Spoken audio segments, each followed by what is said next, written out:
Hi hello ನಮಸ್ಕಾರ, ಹೇಗಿದ್ರೆ ಎಲ್ಲರೂ welcome back to my YouTube channel. ಇವತ್ತಿನ ವಿಷಯ ಏನಪ್ಪ ಅಂದರೆ, ಇವತ್ತು ನಾನು ಈ ಟೈಮಲ್ಲಿ ಹೋಗ್ತಾ ಇದ್ದೀನಿ ಅಲ್ಲಾಗಿರೋ ಕಾಳಮಾಯಿ ಗುಡಿಗೆ. ಯಾಕಪ್ಪ ಅಂದ್ರೆ ಅಲ್ಲಿಗ ಡೆಕೋರೇಷನ್ ಆಗಲಿ, ಲೈಟ್ ಸೆಟಪ್ ಆಗಲಿ, ಆಮೇಲೆ ಹಂದ್ರ ಹಾಕೋದಾಗಲಿ, ಆಮೇಲೆ ಭಜನೆ ಮಾಡೋದಾಗಲಿ. ಭಜನೆ ಅಂತೂ 10 ಗಂಟೆಗೆ ಇರ್ತೈತಿ. ನಾನು ಅಲ್ಲಿವರೆಗೂ ಇರ್ತೀನಿ ಇಲ್ಲೋ ಗೊತ್ತಿಲ್ಲ, ಯಾಕಂದರೆ ನಾನು ವಾಪಸ್ ಮನೆಗೆ ಬರ್ತೀನಿ. ಇನ್ನೊಂದೇನಪ್ಪ, ಅಲ್ಲಿ ಈ ಒಳಗಡೆ ಗರ್ಭಗುಡಿಯಾಗ ಲೈಟ್ ಸೆಟಪ್ ಮತ್ತು ಹೂವು ಅಲಂಕಾರ ಮಾಡಿದರು. ಅದು ನೋಡೋ ಸಂಬಂಧ ನಾನು ಇವಾಗ ಅಲ್ಲಿ ಹೊಂಟೀನಿ ಬೈಕ್ ತೊಗೊಂಡು. ಈಗ ಆಗೈತಿ ಟೈಮ್ 6:30 ಆಗೈತಿ. ಸೊ ಬರ್ರಿ ಹೋಗೋನು, ಲೇಟ್ ಮಾಡೋದು ಬೇಡ.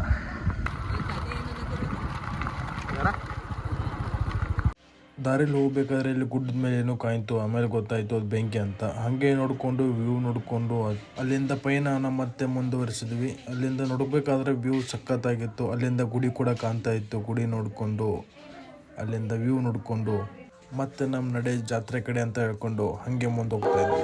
ಇವಾಗ ನಾವು ಇರುವ ಜಾಗ ದೇವಸ್ಥಾನ ಹತ್ರನೇ ಇದ್ದೀವಿ. ದೇವಸ್ಥಾನ ಹಿಂದ್ಗಡೆ ನಿಂತ್ಕೊಂಡಿದ್ದೀವಿ. ದೇವಸ್ಥಾನ ಲೈಟಿಂಗ್ ಸೆಟಪ್ ಎಲ್ಲ ಆಗಿತ್ತು. ಆಮೇಲೆ ಒಳಗೆ ಹೋದ್ಮೇಲೆ ಒಳಗಡೆ ಡೆಕೋರೇಷನ್ ಅಂತ ಮಾಡ್ತಾಯಿದ್ರು. ನಾವು ಕೂಡ ಅಲ್ಲಿ ಹೋದ್ವಿ.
वराहरूपं देववरीष्टं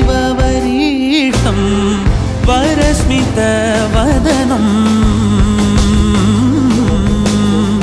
वज्रदन्तधर रक्षाकवचम्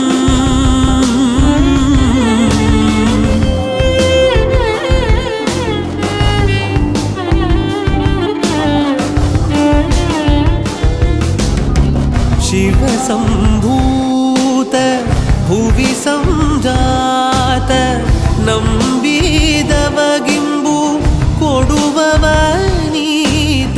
ಸಾವಿರ ದೈವದ ಮನ ಸಂಪ್ರೀತ ಬೇಡುತ್ತ ನಿಂದೆವು ಆರಾ